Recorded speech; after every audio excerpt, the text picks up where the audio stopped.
सद्गुरु श्री ब्रह्म चैतन्य महाराज गोंदवलेकर, इनका प्रवचन 10 मई। देह और मन से श्री राम को अर्पण हो जाएं। भगवान की उपासना सारी यातनाओं को दूर कर देती है। भगवान की उपासना से चित्त की स्थिरता अवश्य प्राप्त होती है। देह यद्यपि बहुत जीर्ण हो गई है, फिर भी वासना का जोर अभी भी रोके नहीं रुकता। इस स्थिति को जानकर हम केवल रघुपति को भजें, हृदय में भगवान का ध्यान करें, नाम स्मरण के सिवाय और कुछ न बोलें। साथ व्यवहार कुशल बनकर किसी के अंतःकरण को वेदना नहीं पहुंचे, इसका भी ध्यान रखें। जो ऐसा व्रत लेता है उसके हृदय में राम का निवास होता है।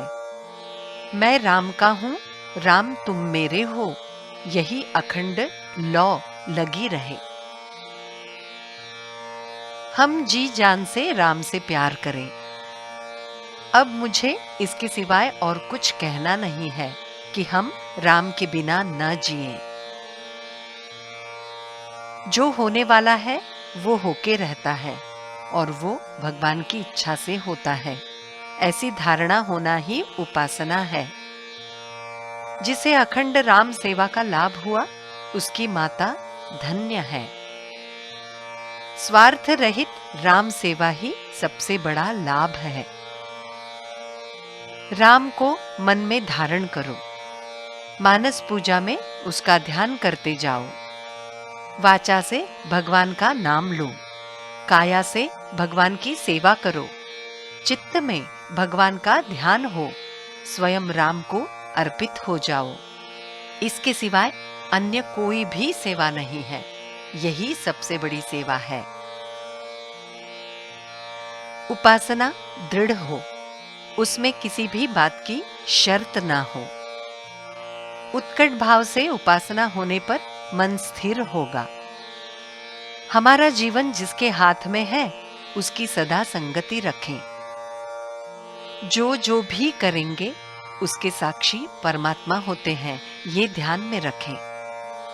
मन में धीरज हिम्मत रखनी चाहिए, क्योंकि रघुवीर ही मेरे सहायक, ये धारणा दृढ़ रखें। भगवान का नाम स्मरण इतनी तन्मयता से करें कि जिससे हमें अपना विस्मरण हो जाए। सभी बातें तो ईश्वर के इशारे पर होती हैं, हम तो केवल निमित्त मात्र होते हैं। जैसा हमारा मन गृहस्थी में डूब जाता है और धन में लग जाता है, वैसे हमारा मन ईश्वर की आराधना में, उपासना में लीन हो जाना चाहिए। जो उपासना करने वाले सच्चे उपासक हैं, उन्हें हमेशा सतर्क और सावधान रहना चाहिए।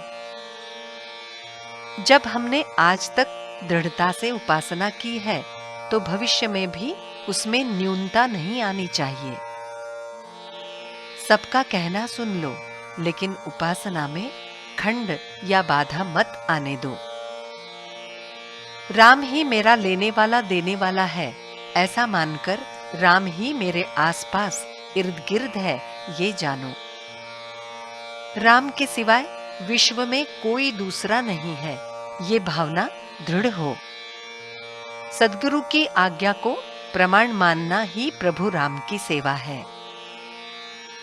बड़े बड़े ऋषि, मुनि, यति, संत, साधु सबने एक ही बात की।